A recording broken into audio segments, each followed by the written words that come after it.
welcome everyone to the comic multiverse where the worlds of nerd meet. And Matt, it's a very special episode. I mean, all of our episodes are special, but this one especially, because I didn't think this one was going to happen. In fact, I pretty much reserved myself to the knowledge of like, god damn it, I'm not going to be able to see Spider-Man in time to do a show, and it's friggin' Christmas, and I still got more gifts to get, and just, god damn it, I guess I'll just have to wait and see. And, oh boy, you know, the people who did see it, we were just talking about this before we started, did they ever get in right under the gun there? Because obviously Omicron's being a thing, the shitty threequel to COVID is running amok, and a lot of theaters, even my shitty small town theaters, like, okay, time to pull back how many people can actually be in here now, which is obviously good, but, you know, not good if you're trying to see something quickly for work. Yeah, that's hitting everyone kind of fast and hard, and yeah, Spider-Man and like a couple of other movies just got in just before all these theaters and stuff started closing down or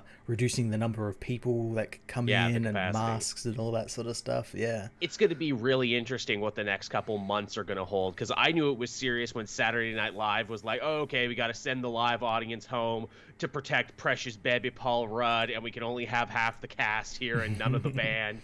And I'm like, oh shit, you know, New York, live performance capital of the world, it really must be serious. But oh yeah, the studios didn't get that note. We got Spider-Man, we got Nightmare Alley, we got The Kingsman, which has like been left over from last year and was only now coming out. It was meant to come out 2 years ago. I know. Fucking that movie is so goddamn cursed. Looks good. Yeah, but yeah, it's coming out next to like a Spider-Man film. Yeah, for real. Again, another Del Toro movie, freaking Steven Spielberg doing a musical and everything, and just, yeah, I guess everyone made their choice, and they all made the choice to see Spider-Man before they could maybe not see movies again. Get ready for these to come to streaming maybe sooner than we thought. Yeah, well, I know, I'm wondering if Spider-Man actually falls into that deal Disney had, where it's like all their movies have like 45, 50-day theatrical releases before going to Disney+. I don't think it would, because it's not... it's like a Sony film, technically. Yeah, there's some Sony fuckery going on there. You're right. Even at the end of the movie, they're like, hey, and thank you, Sony. Yeah, thank you, Avi Arad. For all... Oh, yeah, wow, Avi Arad got a really big thank you in this one, didn't he? Dan Slott got one, too, which was nice. And, Straczynski and a bunch of other people whose comics they actually adapted, which is always really good to see. Yeah. Can't say they didn't give their thank you. So, yes, everyone, this is the big spoiler cast for Spider-Man No Way Home. We're going to be talking about the movie. We're going to be picking it apart there. So if you haven't seen it yet, or you just don't care, this is your chance to back out now, because this is the point of no return. But before we go there, hey, I got to take all these opportunities I can. Thank you to our wonderful sponsors who have had the comic multiverses back all throughout the month of December. I'm, of course, talking about Esker Stealth Wallets. They've actually... extended delivery time. So if you're still looking for a gift, you know, for your father, for your older brother, for, you know, your hip business mom on the go there, and you want to give them the gift of a stealth wallet that won't take up a lot of room in their pocket, you can use our promo code down in the description, and you will get an awesome discount on that. Our gift to you. It helps you out. It helps us out. And also, hey, don't forget Manscaped either. Use the Cape Joel promo code, and you can not only get the most amazing razors to take care of all your hair down there, but also they got lifestyle products too. They got everything now. They got shampoo. They got conditioners. They got goddamn scissors and tweezers and nail clippers and all sorts of stuff. The best carrying case I have ever owned. God willing, one day when I travel, I will be able to use that thing again, and I really hope to. Yeah. So with that out of the way, we can hop into the movie proper here, and wow, so this one wasted absolutely zero time getting started, didn't it? It started straight when Far From Home left off. Like, literally, same frame. Yeah, I assumed that we were going to, you know, like maybe jump forward in time a little bit, or maybe, you know, we were going to see them in a different place in their lives. But no, it takes place literally seconds after the last movie ended. Yep. And basically hits the ground running and does not stop. Nope. One of the things that you certainly cannot complain about this movie is that it was slow paced. I would call the pace of this breakneck. Yeah, breakneck, but it never felt like it. either. No, like no. like sometimes when a movie does that, it feels like they're just barreling through everything just to get through it all, to get to like the big action scenes and stuff. But that never felt like that here. No, and a lot happens in this movie. They cover a ton of ground, a ton of characters, both old and new, and yet no one I felt really seemed underserved at all. If anything, I think this movie is a masterclass in how to use time, right, to tell your story. Yep. But yeah, so it's the fallout of Far From Home. Peter's identity has been outed to the world thanks to that dastardly J. Jonah Jameson, who was actually in a fair amount of the movie. He kind of like undercuts the whole thing. Yeah, they really sell him as the Alex Jones of this universe. Oh, He's not only got the show, he's got like the health supplements that he's shilling on his show and everything. Oh, yes. Oh, yeah, the second he's like, and now we're going to take this minute to talk about Daily Bugle brand supplements, I'm like, oh my God. Is he gonna say he lost a bunch of weight and here's the before and after picture of Jameson and he's just redder with a different belt? I really assumed that was going to happen at some point. Also, too, hey, nice bit of background character development. Betty Brant is working for him now. Yep. They did a whole thing with her character with their the Daily Bugle TikTok account. Oh, did they really? I missed that one because I'm not on TikTok because I'm an old man. Yeah, she did like interviews with like side characters like Flash Thompson and all that sort of stuff. Oh, that's fun and also very, very comic accurate as well that they would choose to do that. Yeah. Hey, she's working at the Not Quite Alex Jones channel because she worked at the paper back in the day.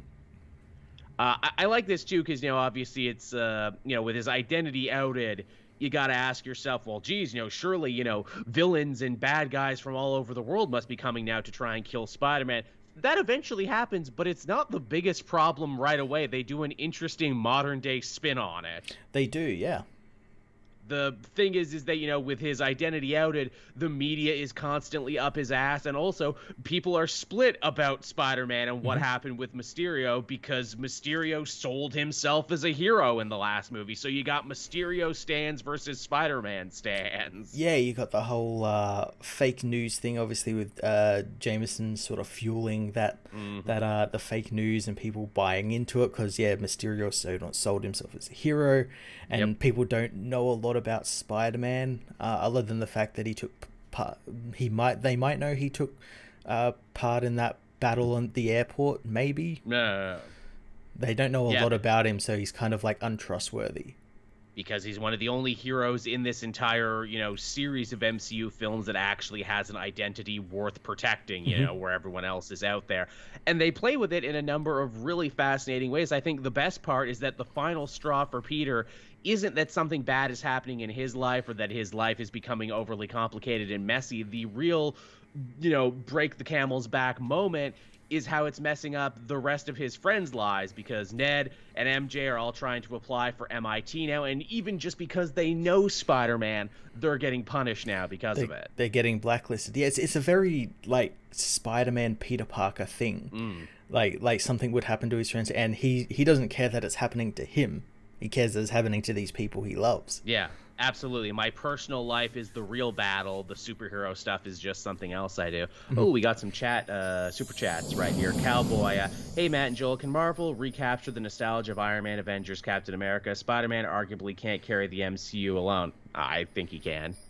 I think he can, but I think they will recapture that with some of the newer heroes coming in. And we've got, like, the Fantastic Four and the X-Men and everything. True. So yeah, I think it's safe to say it'll be fine.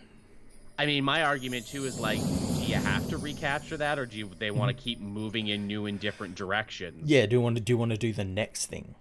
Yeah, I mean, I'm sure there will come a point where they will eventually want to chase their own bit of nostalgia. Maybe that means bringing back Chris Evans or Robert Downey Jr. for one more. I don't know. If they do, it has to be for the Secret Wars film. There you go. I like that. Yeah. Thanura Ravindra, I hope I said that right, helping us out. Omni-Man should be the logo and mascot for the Daily Bugle supplement. That's fucking good. I like that. Hey, internet fist bump for you. or cosmic reader also happened to else. So the ending kind of confused me. Spider-Man going to be the kind of MCU adjacent, or will Spider-Man stay relevant to the MCU? I still want to see him team up with heroes, just keeping his identity a secret. We'll talk about that more as we get there, because I have some ideas, and I'm sure Matt has some ideas too. But obviously, that's the biggest, question we're left with at the end of this. Yeah, we'll get to that. We'll get to it when we get there. So yeah, Spider-Man, again, in trying to help his friends, which I think is such a beautiful twist on all the times he's tried to do something like this in the comics, where it feels like it came from a very selfish place, like at the end of the Civil War comic. Oh no, I outed myself for shock value and a stupid, writing reason. How the hell do I get out of here? I know magic will help me. Yeah, magic, and nothing bad will happen with that.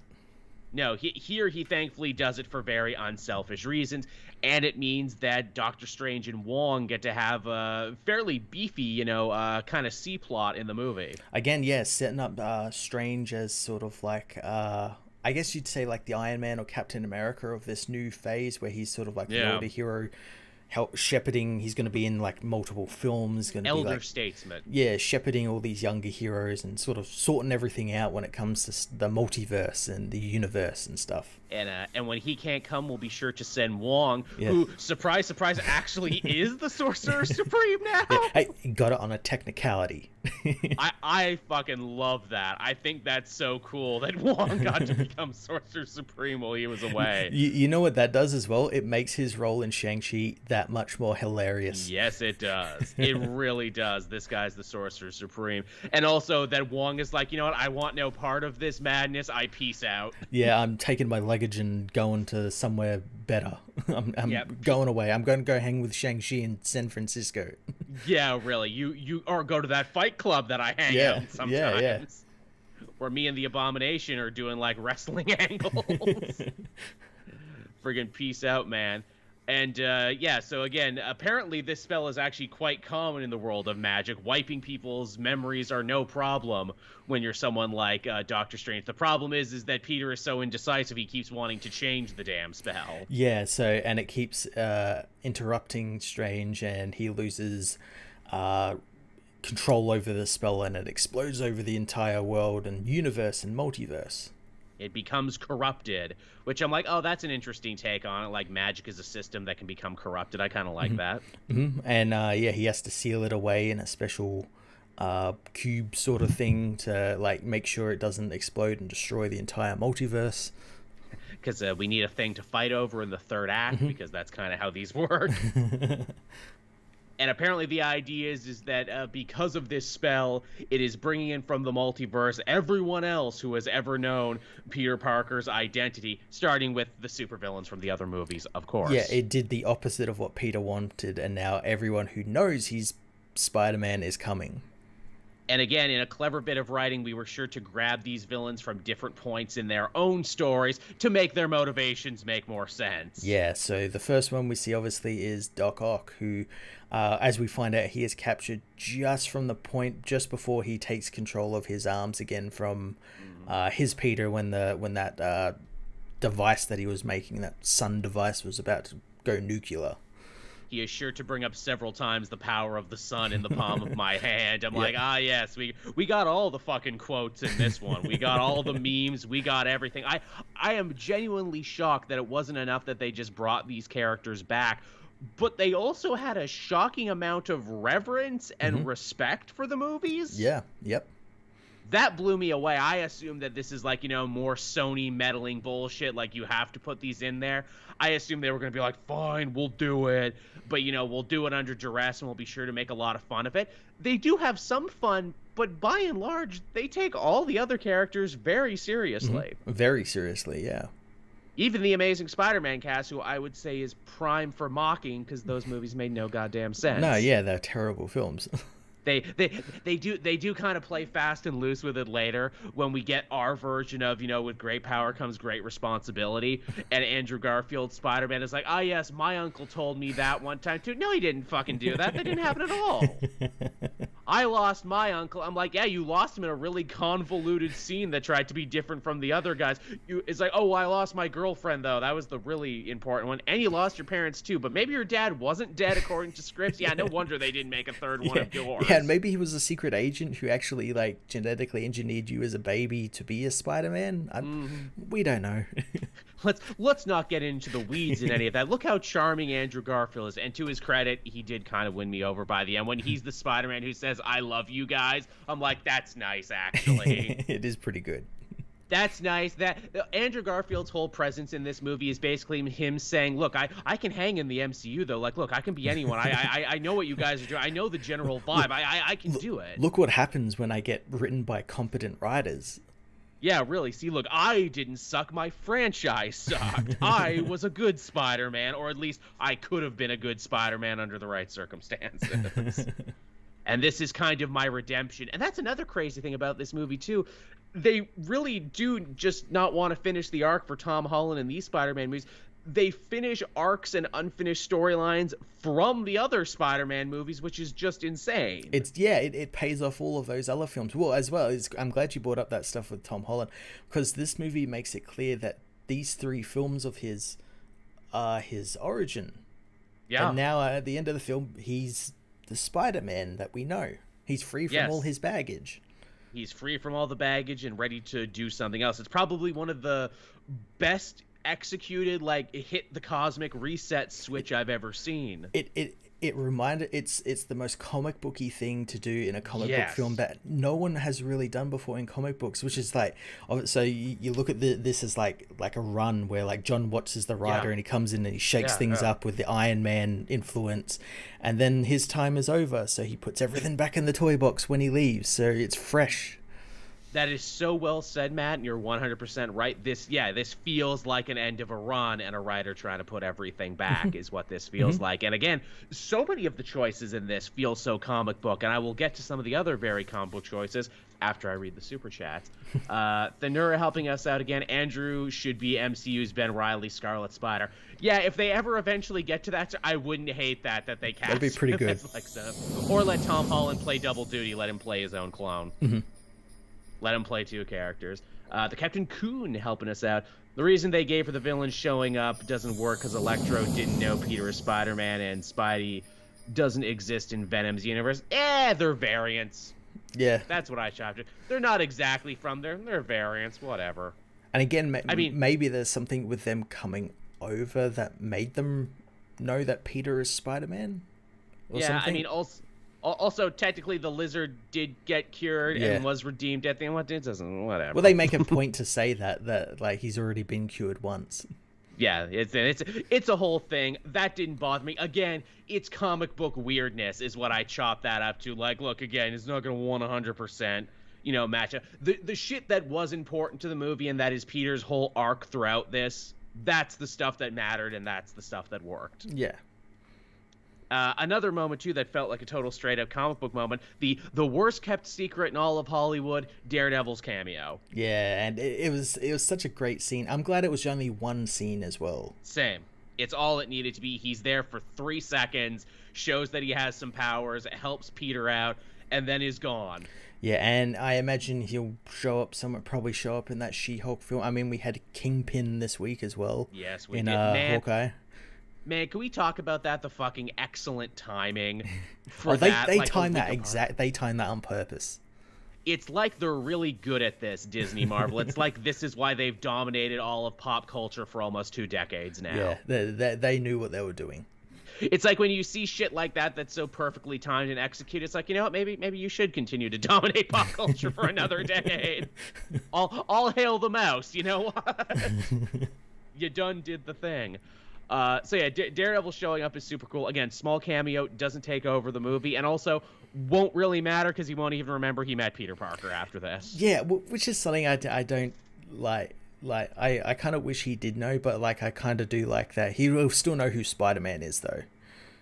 Yeah. So, I mean, we could see him team up sometime later. Again, we can have this was him forgetting meeting Peter Parker, but he'll remember Spider-Man. Maybe he can't because he's technically blind, so he never technically saw Peter Parker. Get really complicated with like the rules of it. Really get in the weeds about it. Like, I remember your scent, scent memory is different than eye memory. Yeah. It's totally different, you see. Again, you can create bullshit like Daredevil all day. I mean, come on. In the comics right now, Daredevil made everyone forget who he was, and then they started remembering, like, oh, I died and came back, and that, like, reset me like resetting a computer. Yeah.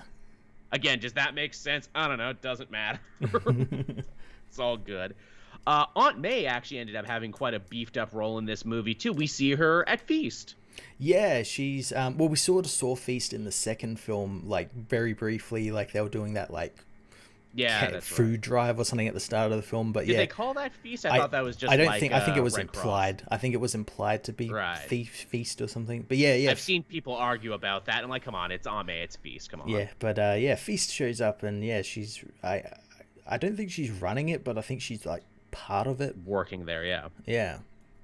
It's nice to see Aunt May helping people just in like her regular everyday, and seeing how that inspires Peter to want to help people and do good. And in fact, that ends up all coming together, as it is Aunt May in this trilogy that actually says, with great power comes great responsibility. It comes from her. Holy shit. I loved that change, and it makes sense. It's the multiverse. Of course there's going to be multiverses out there where like Aunt May is the one who says that, or then there's Uncle Ben who says that, and then there's probably ones where like, I don't know, Green Goblin says it, or all those sorts of things. Absolutely. Kali Frederick helping us out. Odds on a Spider-Man Daredevil LA miniseries? I mean, maybe. Would be pretty cool. I mean, look, this kind of seems to be the thing moving forward now. It's like, hey, we do team-ups. If the next one is just Spider-Man and Daredevil and it's very street level, I think people would be super on board for that. That'd be pretty cool, yeah. It would be. So yeah, that's cool. And also too, with her death, which is like super unexpected when we stop and consider that basically everything about this movie got spoiled in the lead up, but that didn't. Yeah, well, I kind of had a feeling that she would die, just because Green Goblin's in the film. All his dialogue we saw in the trailers was about like striking at the heart and everything. True. Yeah. Captain Kun back again. Daredevil can probably recognize Peter's heartbeat. Oh, I like that, actually. I never forget a heartbeat. Sounds like a spider's.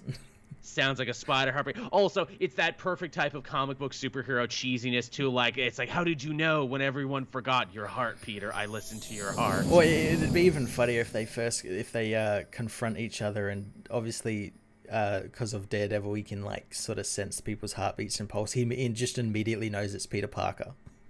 Like under the mask, he just immediately knows. So yeah, that stuff is great and unexpected. I was really not expecting the main through line of this movie to be as strong as it is, because I mean, we were all worried going into this when we saw, oh no, they're doing the multiverse, they're doing all these other Sony villains. What kind of meddling, what kind of fuckery are they going to be bringing to this? But to my very pleasant surprise, the through line of this movie and the themes stayed consistent and strong, and that is that Peter doesn't want to send these villains back to their worlds right away because, hey, surprise, surprise, sending them back would be a death sentence because the other Spider-Man kill people. Yeah, it's their, as fate, as Doctor Strange says, it's their like cosmic fate for them to die at the hands of their respective Peter Parkers. They have to do that because that informs the rest of their universe. Either directly or indirectly. And I like, it's kind of like a wink and a nudge from Disney Marvel being like, yes, our Spider-Man does care the most. Our Spider-Man is a morally upstanding humanitarian, and that's why he's the best one, right, gang? And as a comic fan, I'm like, hard to argue with you on that one. Well, not only that, you've got also like, he's the most experienced. He's seen like aliens, and he's seen like what I guess killing villains does to people with like Tony Stark and all the Captain America and all that sort of thing. So he's been informed. He's been on a team. Been informed by what's happened in the universe around him. Absolutely. Ooh, lots of people coming in to help us out. Now, Dr. J, I'm sensing a pattern here. Both Spidey, PS4, and No Way Home kill off Aunt May and become successful products. Maybe Comic Peter should let her die. Well, there was a moment there where we thought she was, because she had the cancer, and then it just like went away. Yeah. Yeah, she had the plot convenient cancer and then just got better. Yeah. I don't know. Hey, maybe when they name a new writer here, they'll let her die. Yeah. Peter, to get out of your coma, I had to sacrifice myself, but I did it. Because I love you that much. Love you that much, kid. Jupiter85 helping us out, too. I know this is all Spider-Man spoiler cast, but made an updated Batman Jingle Bells. Batman sales. Robin just turned by Batman books every year while DiDio got away. Ha ha ha. Yep. That's the thing. Yeah, I forgot DiDio was gone, but then last week we all remembered DiDio came back. Yeah, because Grant Morrison saved the world. Apparently so. So, I mean, look, what are you thankful for this year? What was your gift? Grant Morrison helping us all out and saving Superman. They saved Christmas. Absolutely. How Morrison saved Christmas. So the main through line here is that Peter, it's not about stopping one villain or even saving the world. It's about trying to help these villains with their many issues before they send them back. And I'm like, wow, this really is a 2021 mindset where you look at most of these Spider-Man movie villains and go, wow, they were all really mentally unwell, huh? And Spider-Man didn't really give a shit in those other movies. It's like the whole Batman thing where he's like a billionaire practicing karate on mentally ill people. Like, yeah. It's like that. And yeah, you look at them back in the other films, and it's like, yeah, all these people had like they were all victims of like they were all sick. Like Doc Ock is a victim of his own technology, and so is like Norman Osborn, but they never once tried to like help them. And again, it's like Peter Parker, aren't you supposed to be like a super smart humanitarian genius? Shouldn't that have been your first idea? I should try and help these people? Yeah. Because that feels like something comic Spider-Man would do, and it's something the Tom Holland Spider-Man does do. Yeah, and he has done in all his films. He did it with the Vulture. He wanted to save him when at the end there, when his suit was going to explode. He still wanted to stop him from getting away, and just wanted to stop Mysterio without killing him, and yeah, all this great stuff that all these other Spider-Men didn't have. Didn't end up doing.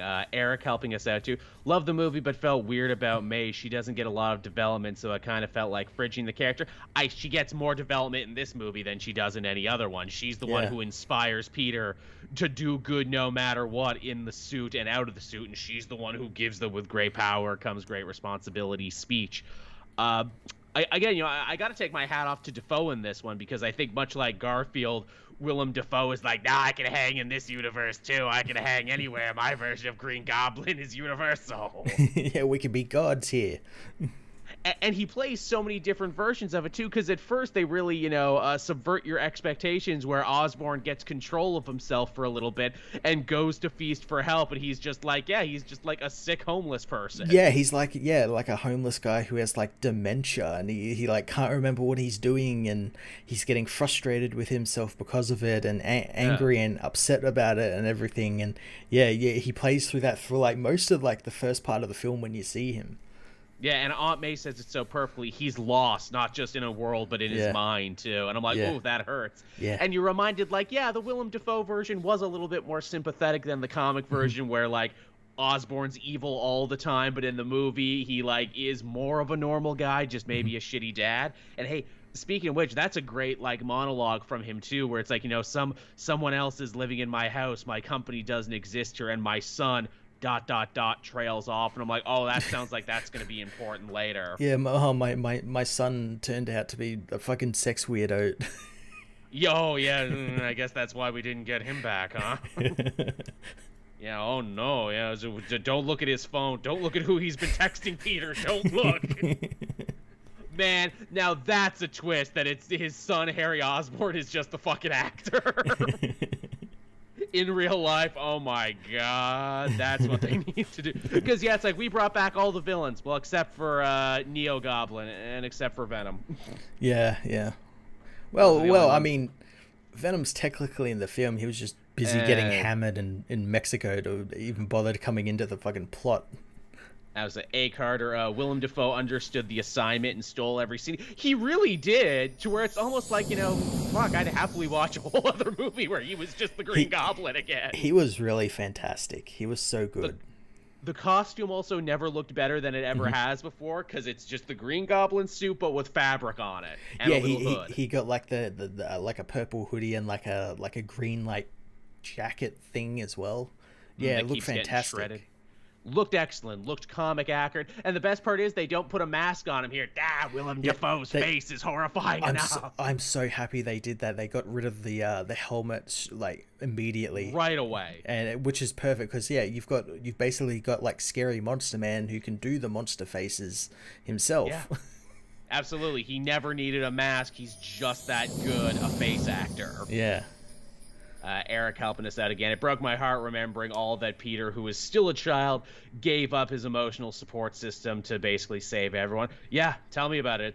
It's a very strong ending, but also a very Spider-Man choice. Absolutely something Spider-Man would do. Great power comes great responsibility. I am responsible to the rest of the world. I have to save them. And this is also my own fault, too. Mm-hmm. Which is a whole thing in and of itself. It's great, too, seeing, all the different villains that show up and how not all of them want to fight him right away. Sandman is from the end of the movie, who is still technically on Spider-Man's side. Yeah, he's kind of like a good guy. He knows who Peter is. I don't know how he knows who Peter is. He only saw him unmasked, but he doesn't know that guy was Peter Parker. Yeah, variant Sandman. It's not really the one. I mean, I guess you could say that like he read like the Daily Bugle and Peter's photos were in that, and I guess you could say that. I mean, technically, he should know who Osborn or Ock are either, because he never met them directly. But yeah, he read about them in the paper, so there you go. Yeah, he's like a good guy, and he doesn't. I like that he doesn't want anything to do with like multiversal destruction. He just wants to go home to his daughter Penny. Just wants to get back to his daughter, which is basically pretty much all Sandman's motivation was in that other movie, so it works here as well. Yep. For a second there, I wondered, I'm like, are they going to get Rice Effins back here? Is he going to do any dialogue, or are they just going to have the lizard here? But no, he talks a little, and we see him at one point. We see both him and Thomas Hayden Church, but it's reused footage from their films that they just like CG'd onto the sets. That's fine. I get it. They can't have everyone here. In fact, they didn't have a lot of recognizable music on the soundtrack. In fact, they didn't have any, because I have to imagine they had to pay all these guys a fucking arm and a leg. Oh, it just mean Michael Giacchino could go ham with like his score.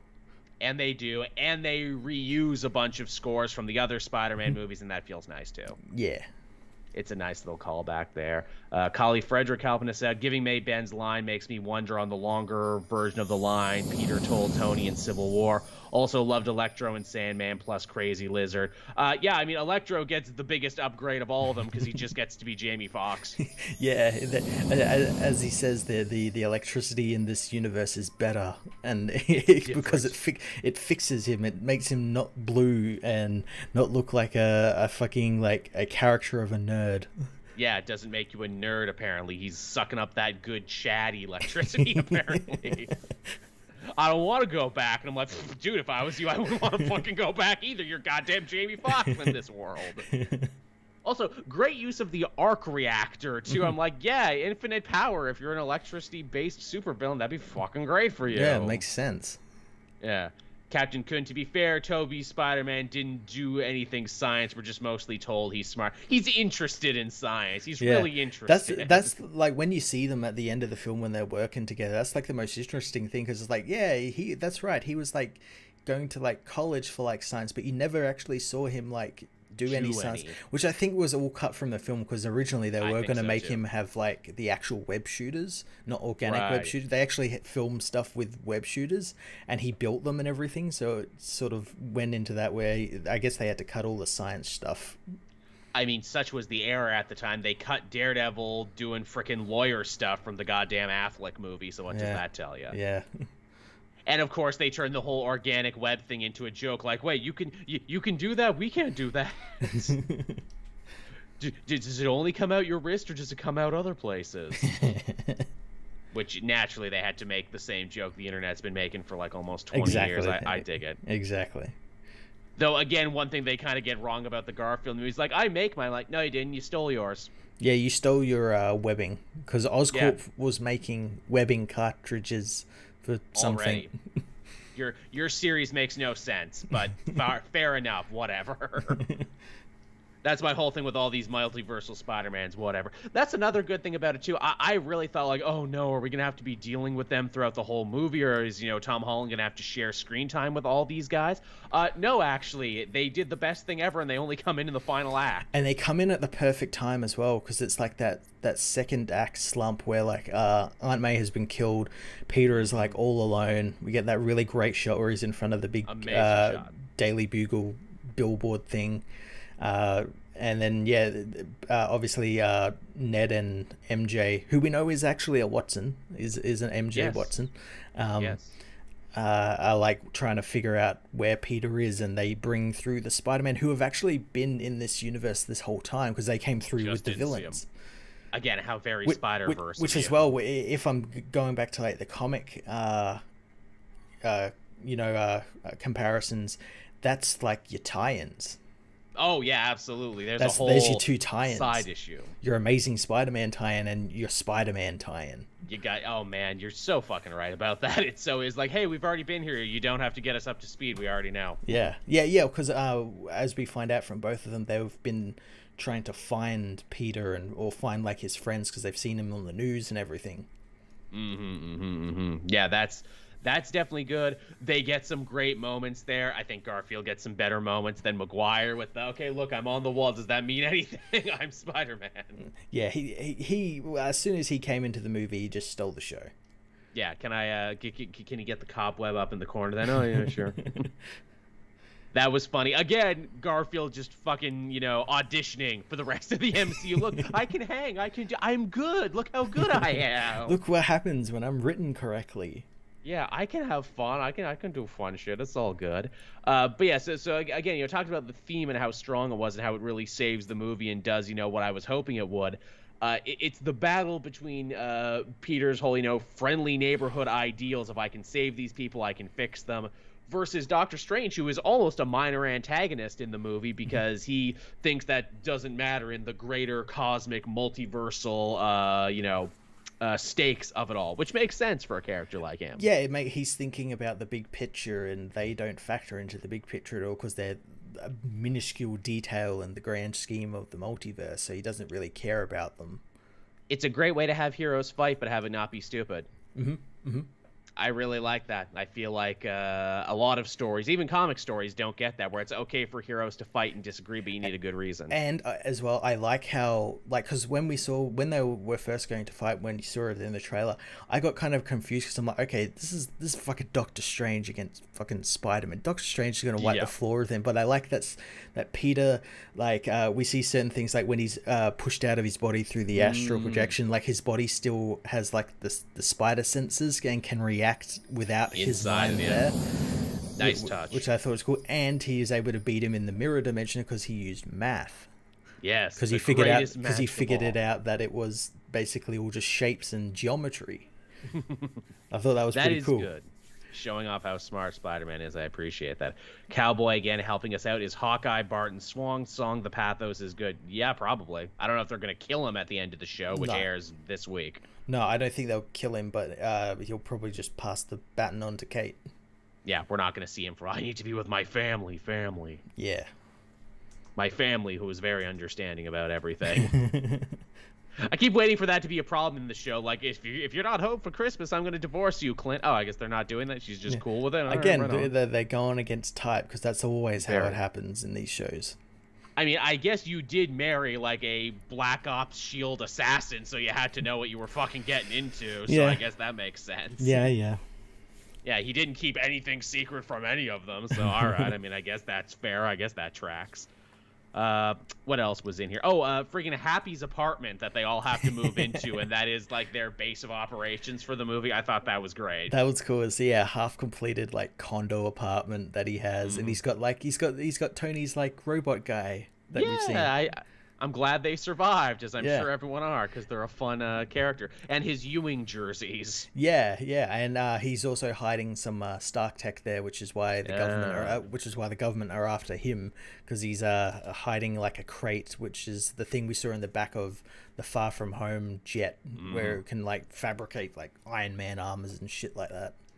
which is a great plot device when you Yes. need it. Hey, I need to cure these villains. I need one machine that does everything. Awesome, I have one. Yeah, so yeah, that part was actually quite cool, where like he's coming up with all these different cures and stuff for the heroes, and he's working with Norman there, and he cures Doc Ock, and then Doc Ock helps them and stuff. And there's that great part where his spider sense goes off, and you don't know he doesn't know what it's from, whether it's like any of the villains, whether what fucking Jameson is doing downstairs, where the lizard is, and like he doesn't know what the hell's going on. But then he figures it out that it's Goblin. It's a really well done scene, because we've never seen spider sense shown like that before. It's like, I know something is wrong, I just don't know where. Yeah, I can't hone into it because there's so many different factors that could be it. And Goblin going bad is like sad in this too, because we see him working very closely with Peter, and they actually seem to be hitting it off, right? Yeah, kind of like in the Raimi films, where like Osborn saw Peter more as his son than he did Harry. Yeah, he saw a lot of himself in the kid, and he's like, hey, if you ever need a job in another universe. Yeah, and don't mind a commute. Yeah, really. And of course they work in the, I'm something of a scientist myself. I'm like, oh good, the memes made it. The memes made it, everybody.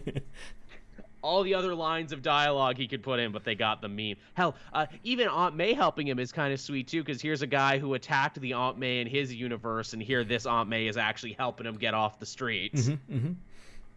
I thought was a very nice touch, and again, them honoring the other films in ways I really wasn't expecting them to. Yeah. What else is there? What haven't we covered yet? That fantastic, after that whole spider sense thing, we get that just fucking amazing like Spider-Man Green Goblin fight, where he's just like suplexing him through fucking floors of this apartment building. Which feels like really gritty and like really rough, and then as I found out later, apparently Willem Dafoe only came back to this movie if he was willing to do his own stunts. Yeah, so he did all that. He was throwing fucking Tom Holland through walls and shit. Suplexing him through 4 floors. Oh, fuck, that was so good. That is really good, and you're reminded, like, oh yeah, I guess he hasn't, like, fought just, like, a super strength villain in his own thing, because, like, Vulture was just a dude in a suit, Mysterio had illusions, but here's, like, a super strong guy. Not only that, but, like, it also, like, shows you that, like, the Goblin, like, it isn't just the suit and the glider, like the serum he took is basically a super soldier serum. Yeah. And we never really got to see that in the Raimi films, where he was like super strong. Like, we got to see him fight Spider-Man, but yeah, not do anything like this. Yeah, he was suited up the whole time. And again, goddamn, Dafoe is just so good. Like, again, the movie doesn't have one singular villain. It has several different threats, but if he does not just own the screen every time he's on there. And it's so great, because that's the part as well where Aunt May dies when she gets hit by the glider. But I like after that how he pulls the pumpkin bomb out, and just the face he gives when he like throws it over towards Aunt May. Just this gleeful like smile he has is fantastic. Chewing every piece of the scenery, and also really justifying bringing him back is the other thing. Oh, he's working for that paycheck. He is. That fight is great, and the fight at the end of the movie, because we need one last fist fight, and it's cool too, because it's like after all the swinging action and doing this and that in Mirror World, that the final battle is just Tom Holland punching the shit out of Green Goblin. Yeah, again to bring back comparisons to the Spider-Man PlayStation game, it's very much like that when you fight Doc Ock in that, where it ends with you beating the shit out of him in like an apartment building. Yeah, it's really well done, and apparently from what I understand, Tom Holland actually got to play some of the new Spider-Man game while on set making this movie. Oh, nice. A lucky bastard, right? I know in so many ways. He dates Zendaya and he gets to play the next Spider-Man game. What a fucking lad, right? What a lad of a guy. And he's like, we got to get some of these fight scenes, some of these takedowns in the movie. And Webb was like, yeah, all right. Yeah. He's like, yeah, sure, whatever. We'll do that. Because, when he's like, web knee, like, overhead. And I'm like, oh, yeah, that feels like a takedown from the freaking Spider-Man Well, I think game. the one he did where he was in the apartment building, where he catapulted him through, like, the floors is one you can do in the game. Freaking doing Hurricane Ranas and everything else. Yeah, that's really good. And again, Norman, as he always is, like, if you kill me, you'll be just like me. Ha ha ha, that's the kind of villain I am. in many ways, he's the ultimate spoiler, because it's the other villains who want stuff. Sandman wants to go home. Electro doesn't want to go home because he wants to stay, a handsome Jamie Foxx forever. Otto is actually been redeemed, which is a beautiful touch that he actually comes back to save them. Yeah, he comes back, and it's not really clear what he wants. I guess he just wants to live, and like he's gotten that new lease on life now that he's free from his tentacles, so he could probably do some good with them in his world. And then Lizard wants to turn people into lizards, because that's all Lizard wants to do. Which I like that they own that as well. That's all he wants to do. He's not a well-written character, but he owns it. Keeps the one thing he has. Yeah, Ock being redeemed is great too, because I think that is the ultimate payoff from the with great power comes great responsibility. He taught it to someone else, and then they came back and became a superior Ock, if you will. Yes, yes. Also, nice visual touch to his tentacles. They used to have little red lights. Now they have white lights. Yeah. Because he's pure of heart now. He's a pure white light. He's good. Also, they had a great explanation, too, for like why his tentacles looked all upgraded, because he literally stole the nanomachines from the Iron Spider suit and kept them for a lot of the movie. And that was a great way to get, as well, to like, imprison him as well, because obviously, because it's part of the Spider-Man suit, Peter was able to, like, pair with it like a Bluetooth device and take control of the arms again. I fucking love that it's Bluetooth technology that allows him to do it. I'm like, yeah, of course Octopus doesn't know about this. They didn't have Bluetooth back in that movie. He's like, what fucking technology? What? Like, they could have kept making those jokes too, like cell phones and TikToks and like shit they didn't have. Yeah, what the fuck is all this shit? Yeah. Yeah, I'm confused. This world is scary. I don't like it. Also, too, Peter gets another alternate suit because they throw paint on him, like one of those people who wear fur at Fashion Week, so he has to turn it inside out. Yeah, and he gets, like, the cool Doctor Strange gauntlet, which he can use to, like, shoot the villains, and it'll imprison them back at the Sanctum. That felt wonderfully video game, too. Now, Peter, you only have so many magic shots, so be sure to only shoot it when your enemy is stunned. Don't shoot trees.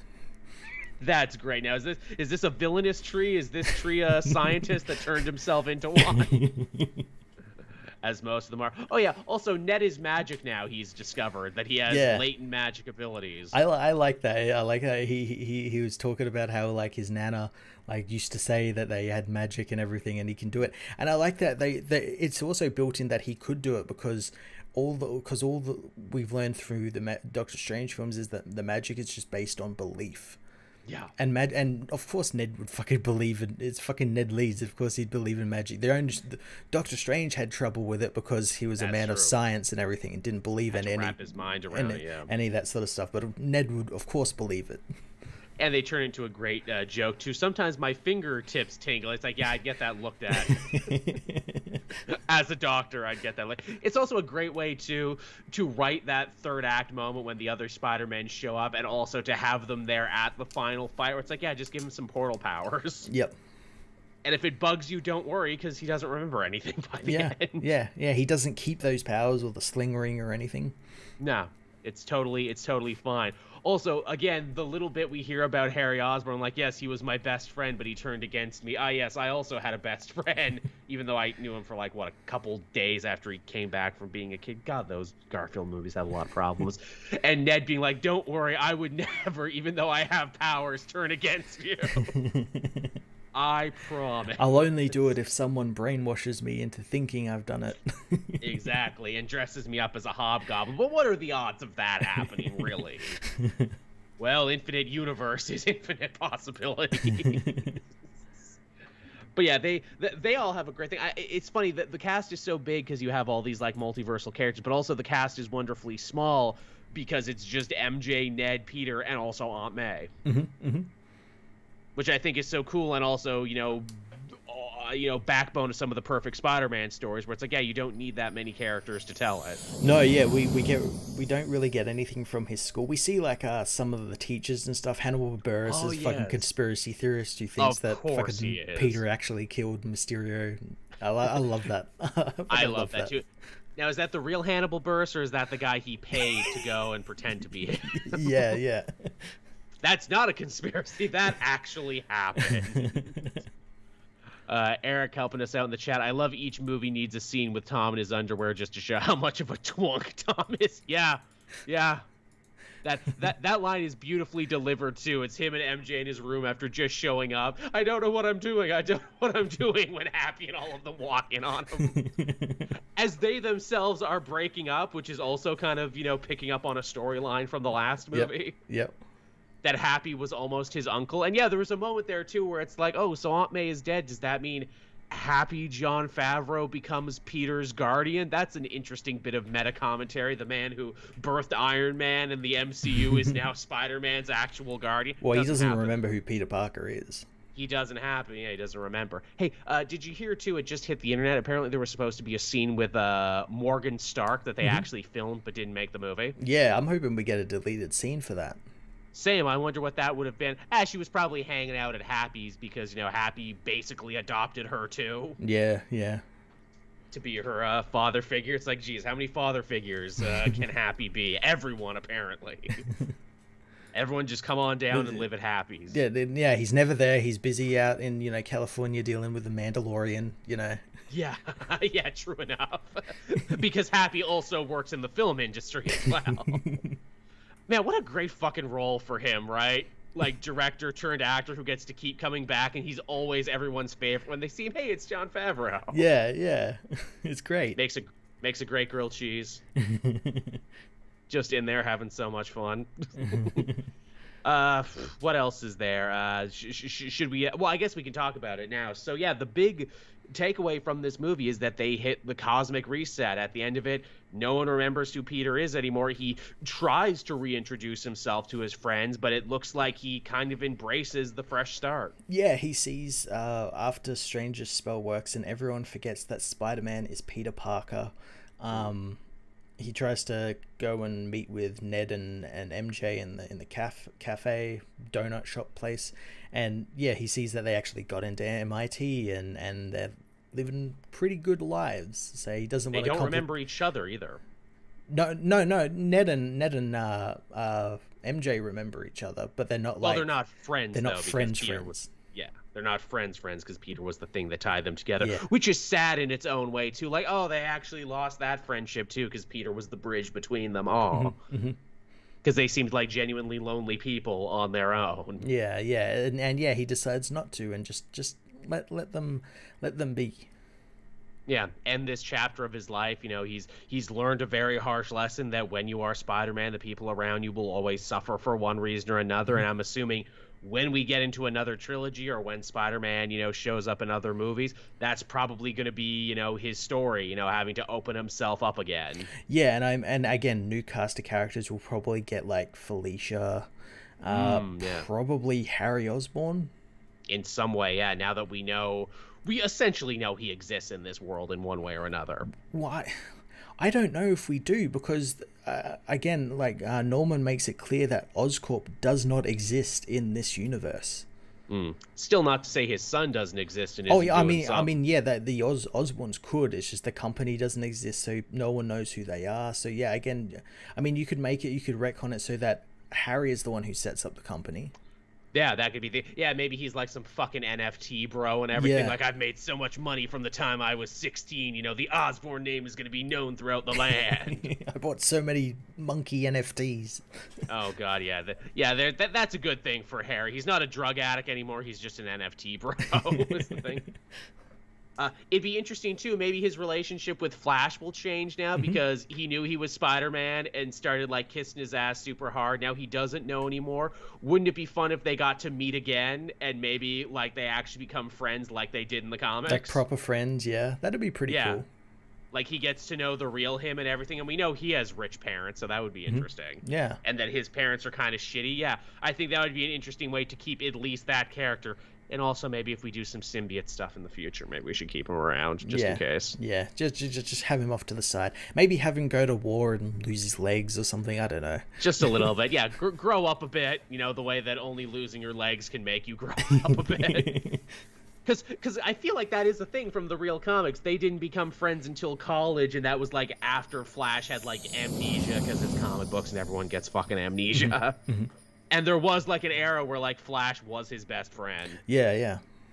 He even went blonde in this, like he does in the comics, which I thought was a nice touch. Yeah, and I also like the through line as well from all Flash's story, because like as we find out through the first two films, like his parents are like neglectful. They don't pick him up from the airport, like they don't care about it. So I like to think that that's like him acting out. I'm gonna dye my hair blonde. So, yeah, I'm gonna dye. That'll teach him. That'll teach everybody.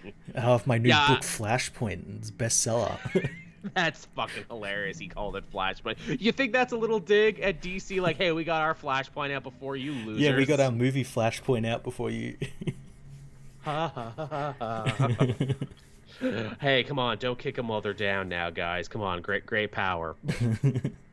Yeah, I like that pitch that we could see Felicia Hardy in the next one. That would be a good idea. There's like a lot of other like characters. We could maybe get like Kenny Kong, or maybe like Blue Jay, who's the girl who died, and like she still hangs. Everyone thought she might have been Kindred for a second. Oh yeah. I know who you're talking about. I just can't. Yeah, she had that fucking support group. Yes, that's right. Hey, yeah. we'll Carly Cooper. Yes, that's the one. Yeah, we could get Carly Cooper in there, maybe, you know, do more Dan Slott stuff, because that seems to be all the shit Alpha. that people are. Let's get Alpha in. Oh yeah, that's what only if he's the villain. Only if the villain. Captain Coon, one of the best moments was when Ned dumps on Flash with one sentence. It's good. Oh yeah, there's a lot of great Ned quotes in this one. Just a one-liner machine there. Him screwing around with the frickin' crossbow in frickin' Doctor Strange's basement, which I love. It's just like any basement in any other brownstone. Yeah, you got the washing machines and stuff. It's just that over there is like, you know, a secret ritual place where they filmed an episode of The Equalizer in the 80s. Fucking hilarious. Which probably would have been around the same time they made that terrible Doctor Strange movie. That made-for-TV movie. I'm like, that's pretty fucking good. I like that. I guess we can talk about post-credits now, because there was two of them, and they were both pretty big. Well, before that, we should talk about, like, the movie ends with, obviously, Peter living on his own. Because Peter does not exist, he has to do the GED and, like, get all that sort of stuff. And I guess he's going to, like, Empire University, because he's still in New York. He didn't move to Boston or anything. Yes, which they joked about, which I thought was funny. Yeah, but he gets... Did they have crime in Boston? Yeah, they got wicked crime in Boston. Yeah, wicked crime. Yeah. All the Mark Wahlberg's doing all the, you know, racial violence over there, you know? Oh, yeah. All the Ben Afflecks. That's a wicked pisser. Everyone's an Affleck over there. But yeah, we find out that he's made his own suit using the sewing machine that Aunt May had to fix his suits before, and it's literally like the classic Spider-Man. Yes. It's like the bright reds and blues of like the Ditko Lee era. The brightest red and blue that money can buy. And I'm like, oh, that's nice. We only see it for a second, but it's cool. Yeah, it's pretty cool.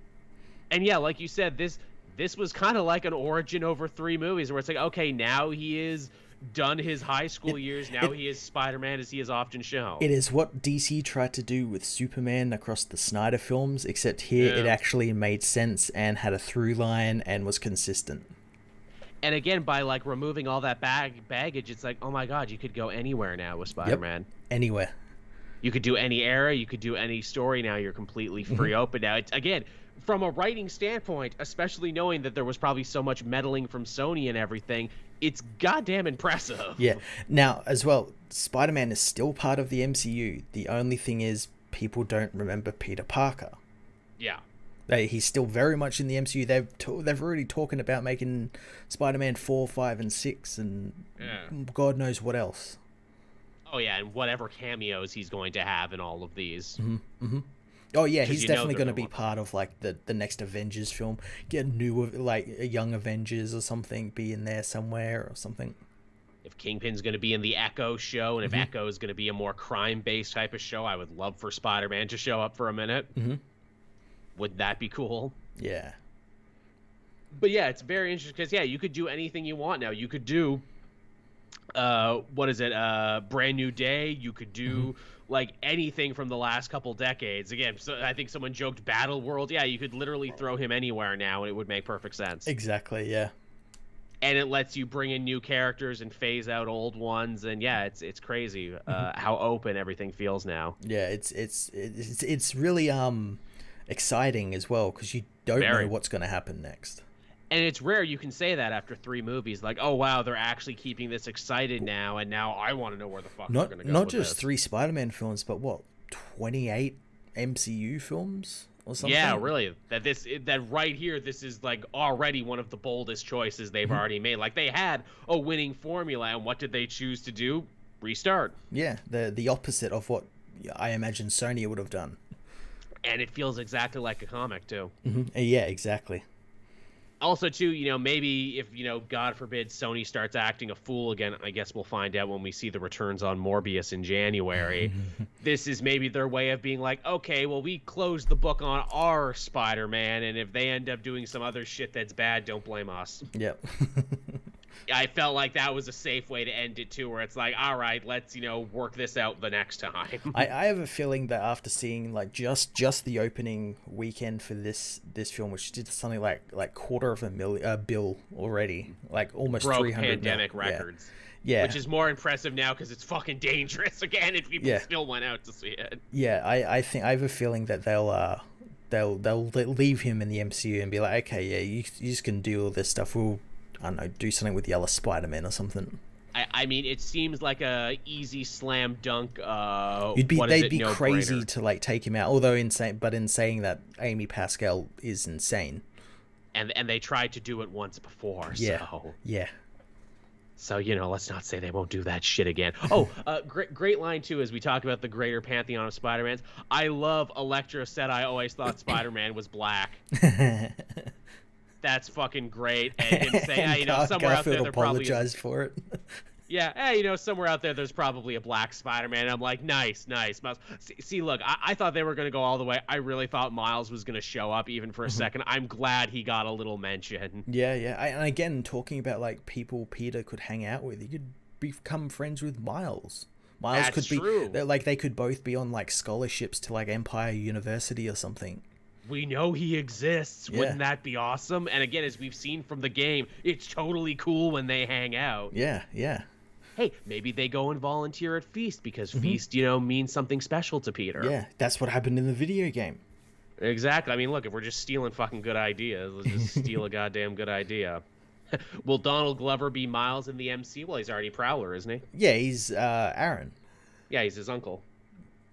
But again, people are saying, will they cast someone new? Well, they didn't cast anyone for Miles to begin with. True, we only know Miles exists because of what Donald Glover said in Homecoming, because he had a nephew that lived in the neighborhood. Right. Yes. Again, I'm sure many actors will want that role. Oh yeah. Because who would? Jaden Smith. Jaden Smith. Sure. No, you can't wear your white Batman costume here. But why? So yeah, I guess with that we can finally get to the post credits, and there were 2 big ones. I laughed so fucking hard at this one. I was a goddamn mental patient for this one. I shit you not. So we finally see what Eddie Brock Venom has been up to after the post credit of the Venom movie, where he apparently got snapped over into this universe and knows who Peter is and is interested. Apparently he just drank at a fucking bar with Danny Rojas. Yeah, he just got like shit-faced at a Mexican bar. And I like it. Everyone was like, oh, where's the Sinister Six? It's like, technically they're here. One just didn't show up just because he was getting blitzed in a bar. Which I'm like, yep, that tracks with the fucking Venom character. No doubt about that. No, that's like such a fucking Eddie Brock thing to do. Yeah, I'm a shithead, lol. And then he gets, when the movie ends and they fix the universe, he gets blasted back, which means that Eddie Brock Venom was only in the MCU in post-credits for maybe 5 minutes. Yeah, he was only there to get a drink. Just fucking beautiful. Just, I couldn't have written it better myself, to disdain the middle finger to get back to your own fucking universe. Well, not, and it's left on a tease where like part of the symbiote stayed behind. So again, we were setting up for like the Black Suit Saga, which is the best thing they could do with it. And again, hey, if they want to make that part of the next trilogy at some point, good on them. Yeah, and there's nothing to say that like in the MCU we will get Eddie Brock and he could be played by Tom Hardy. It'd just be like a variant, Just a variant. Again, it's open now. We can do that. Yeah. we can do anything. In fact, I wonder if, because they've had these villains, are they going to like push them like down the pipeline again? It's like, well, let's maybe try someone different. I can't believe that this movie was almost a Kraven's Last Hunt movie. I can't believe we almost had Kraven, but no, Sony wants to do a Kraven and thing on their own. as well, I think we got a Kraven reference as well when like the world thing was like ripping open, because we saw like beings in like the big tears in reality that were like coming through. One was definitely the Rhino, because you could see the horn, and there was another one there was like some tall guy with like a spear, and I'm thinking, oh, was that Kraven? Quite possibly. And there was some others. I have to wait till like the DVD release just to have a look. But I'm sure there was like some other ones there that were references to other Spider-Man villains. Yeah, I'm sure there was. Getting more help in the chat there. Captain Kun, my uncle was having a good laugh at Lethal Protector as a stupid name. Yeah, I like that too, that they worked in Lethal Protector. Well, I think that's what they call him in Venom 2. I think that's what Venom wants to call himself. He wants to call himself Lethal Protector, and Eddie hates that name because it's like a stupid name. It is very 90s, there's no doubt about it.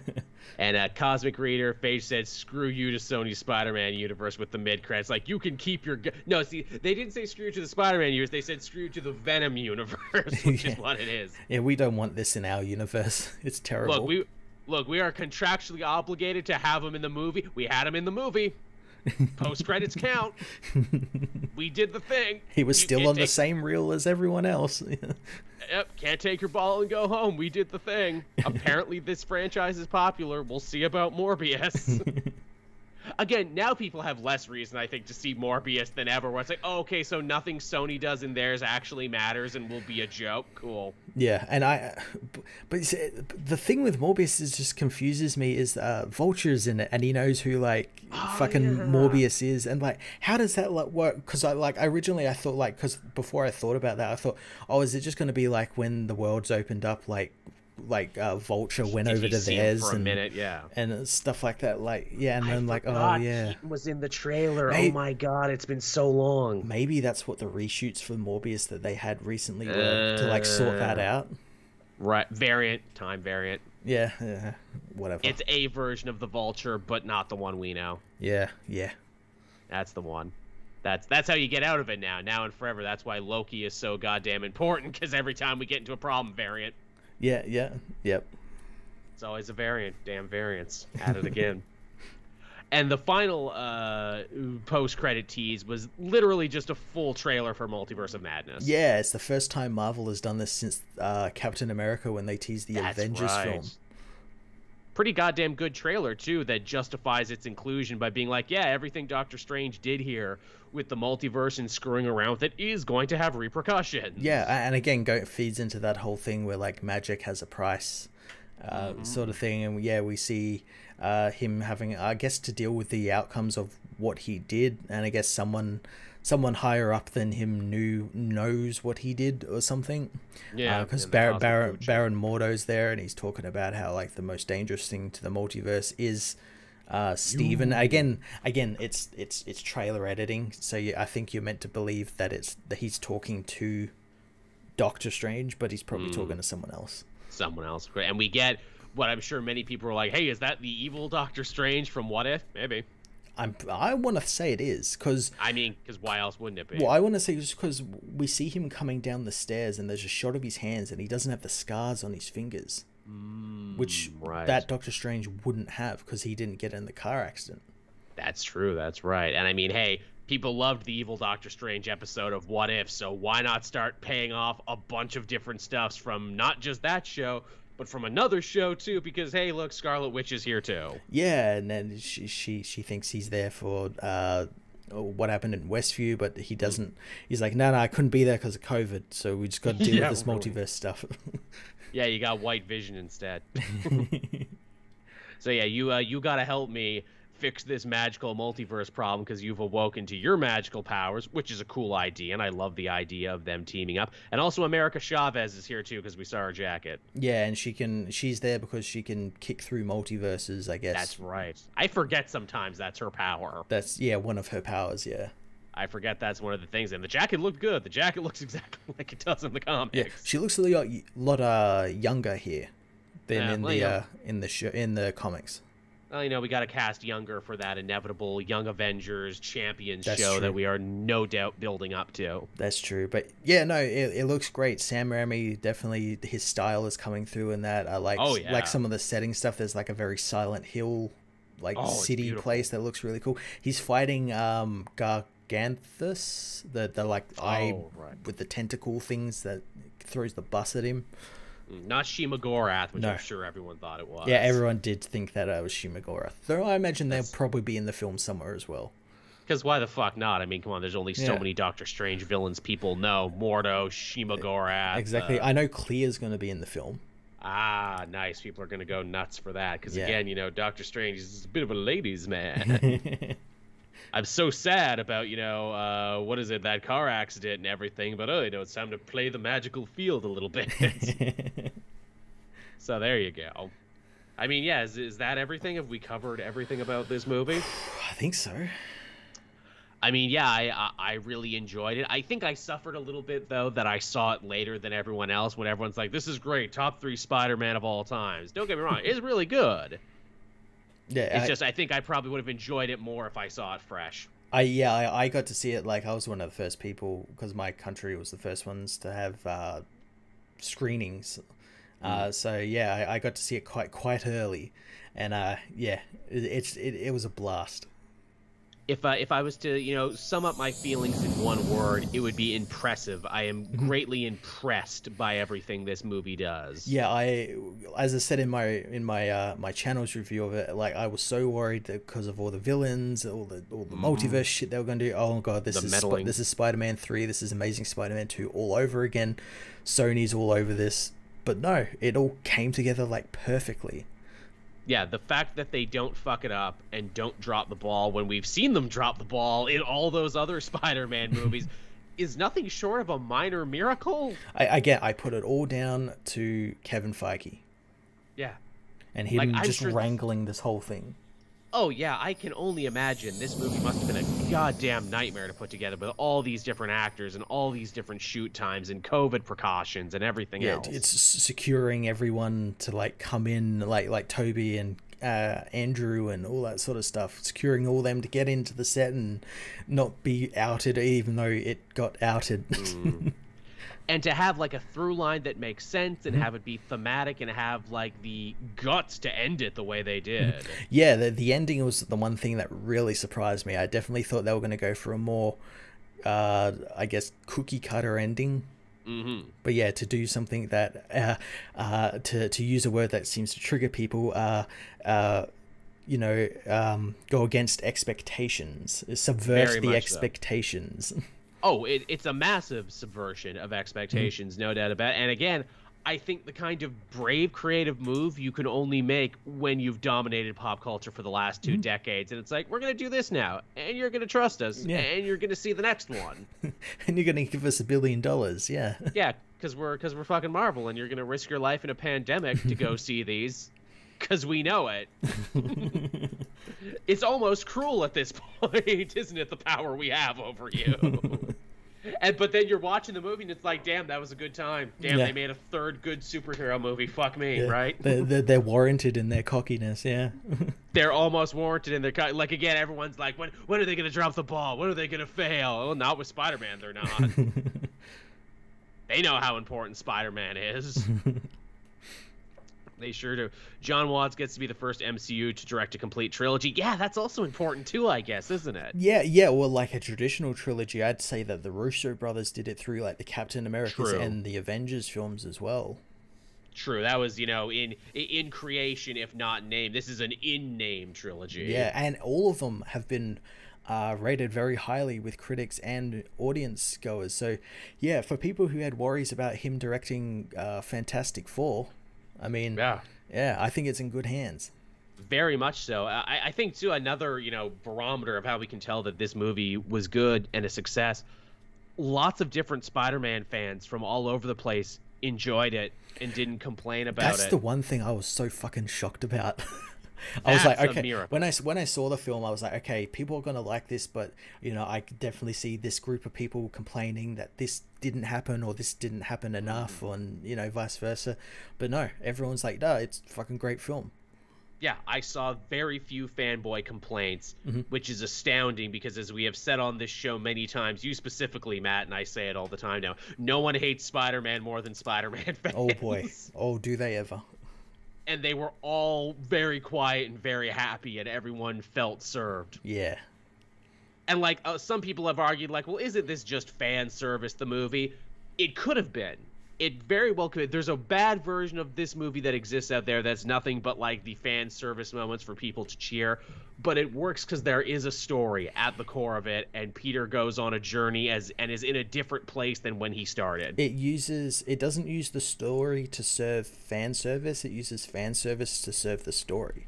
Yeah, and they didn't have to do it, but by God, they found out how to do it. Yeah, as you said, this could have just been a Craven's Last Hunt film.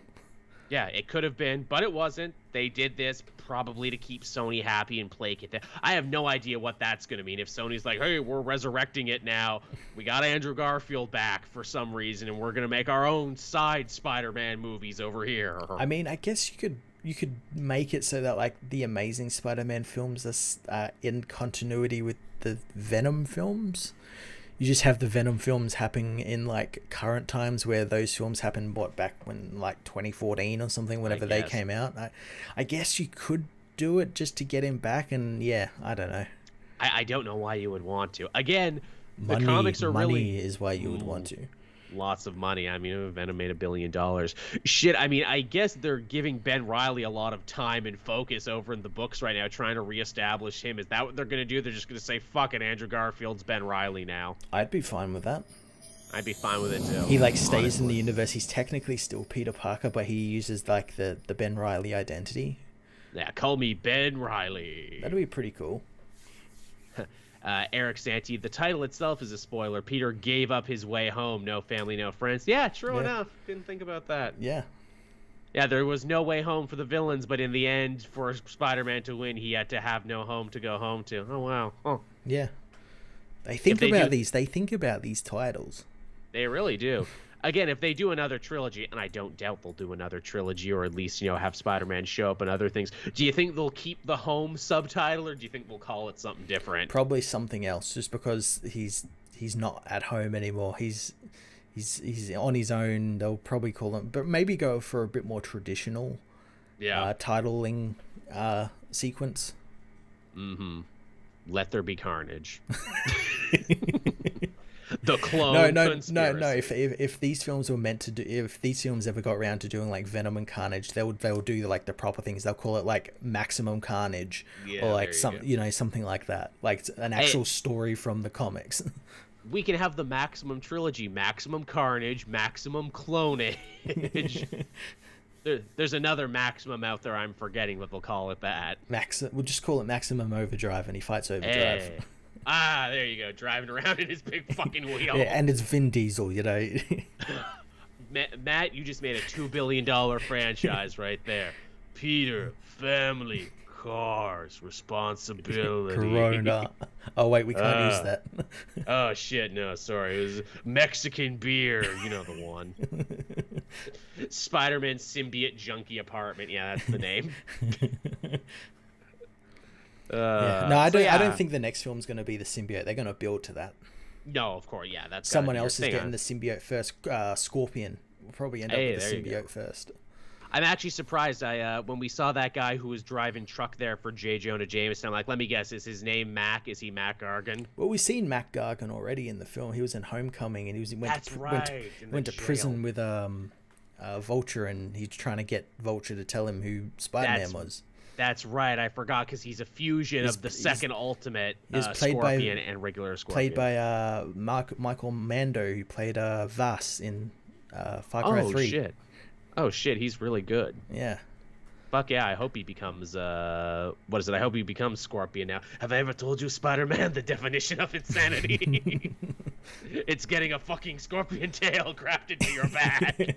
And again, as well, it's like this universe's Jameson is like, I could totally see him funding a fucking Spider Slayers, this is his paramilitary fucking organization that he sets up in fucking North Carolina or something. Oh yeah, I like that. Yeah, Smythe and the Spider Slayers. That's perfect. You know, you just have Alex Jones Jameson. Yeah, I met this scientist on a podcast, right? He's out there in the middle of nowhere. Says he can build killer robots for me.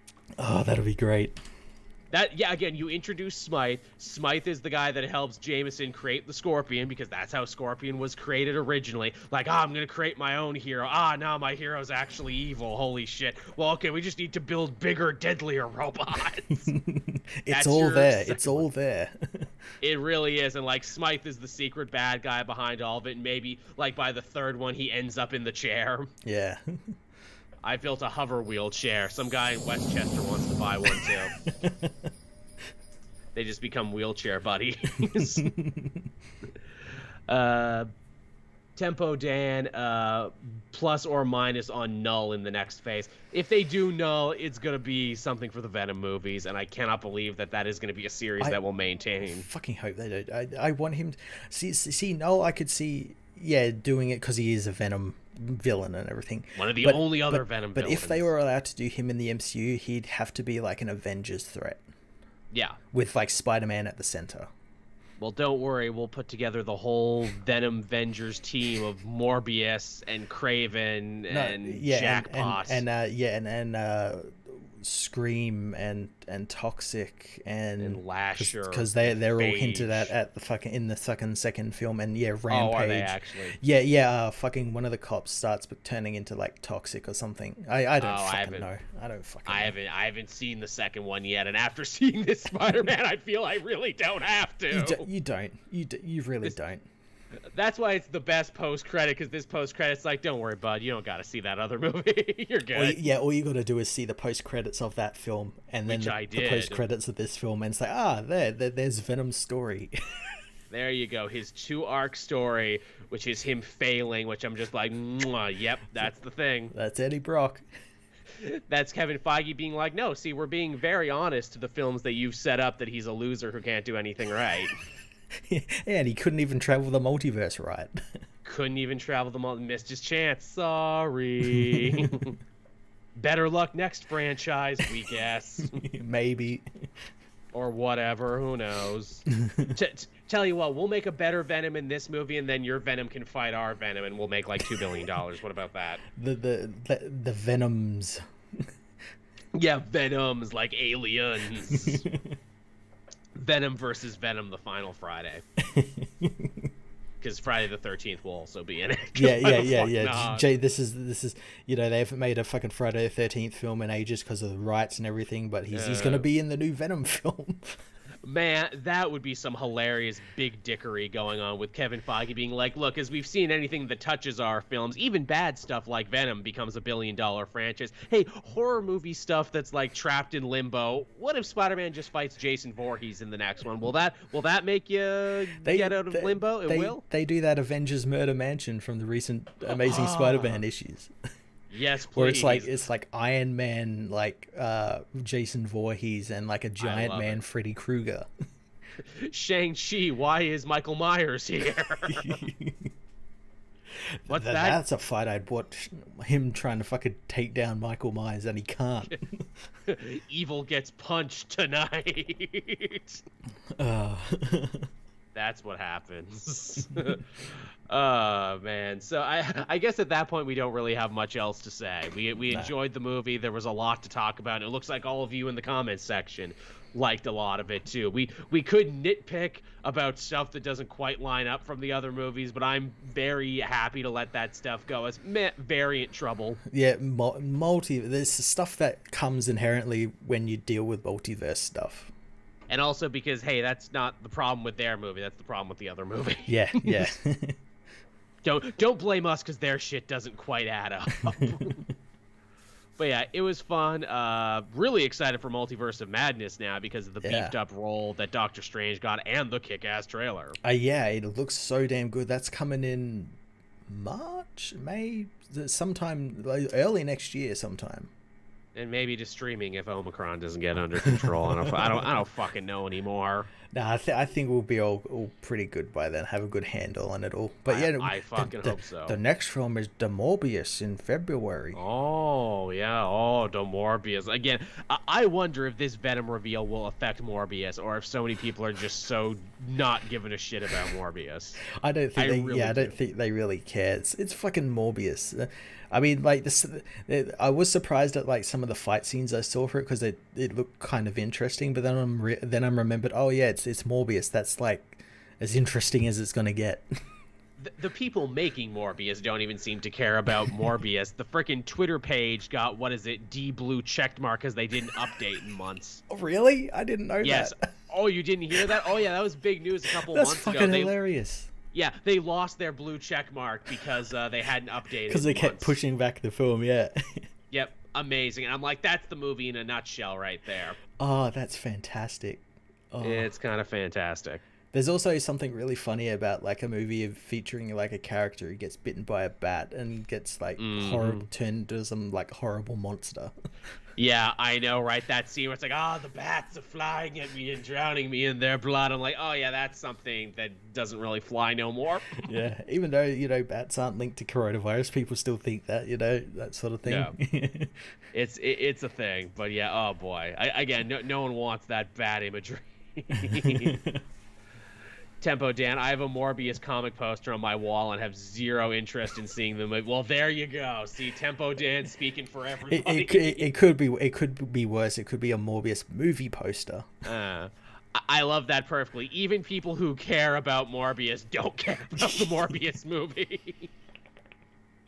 Also, too, you got to get all that Jared Leto in time before we eventually see, the surviving Jared Leto documentary series about his sex island that will be coming out in the next 5 to 8 years. Oh, yeah, that's coming. Yeah, we gotta get all that in now, folks. Gotta love it now, because you won't love it later.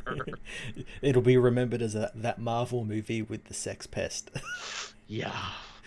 And on that note, everyone, I think we will start winding this down. But don't worry, Matt and I are going to keep the fun stuff coming throughout the holiday season. In fact, we're going to be recording our Christmas special tomorrow night because it's one of the only nights we can do. Are we going to go live with that, or are we going to pre-record that, Matt? I was thinking about going live just because of the idea I have kind of works better. Like if you're coming in blind and I'm showing you these things like live to get your live reaction, we'll figure it out. But yeah, live would probably be better. All right, so we'll be back again tomorrow night, everyone, to go do that. So if you missed this episode, don't worry, we'll have another one. I'm probably going to try and put that one up Christmas Day so I have something to, be up and so I don't have to work that hard. Also, Capes and Crooks, our special Christmas annual episode, is going to hopefully be Wednesday night. So keep your eyes peeled for that. It's also going to be a charity stream for the One Parent organization here in Ontario. So any money we get from that, we're going to be giving to a good cause. Nice. So we're really excited for that. Hope to see you there. Hope to raise some money for that. I put out like a very modest goal. Like let's raise $500, right? I think we can do that. Yeah, that's cool. Yeah, I wanted to do a Christmas stream charity every year. And then I end up not doing it because it gets to be the week before. And I'm like, oh, fuck, I'm not nearly far along. It's too busy. Yeah, it's too busy, yeah. Yeah. Oh, God, why did I wait? Oh, God, what is wrong with me? And I was getting into that right now because I'm like, oh, God, I got to make plans to see Spider-Man. Oh, God, I got to do 3 more shows. Oh, God, I got to do regular videos. Fuck me. Yeah. At least comics are starting to wind down, at least. Thank God. Also, too, for New Year, I want to do my top 10 best of. It might be a little after New Year because that shit always takes forever. It always takes longer than you think to finish top 10. It really does. That's why I'm not deciding. I haven't decided to do one this way. I might do Twitter posts or something about it. Yeah. And because I'm like a dumb motherfucker. I'm like, ooh, I need cutaway jokes. I need myself wearing a suit. Isn't that fun? I'm one of those guys. Also, I heard people say they wanted a follow-up on, My Mom Reacts to Every Member of the Avengers. I think when we stopped, we were up to the Hickman years, and I better finish that before eventually Aaron adds more members to the team. Yeah, and he's going to do that very soon.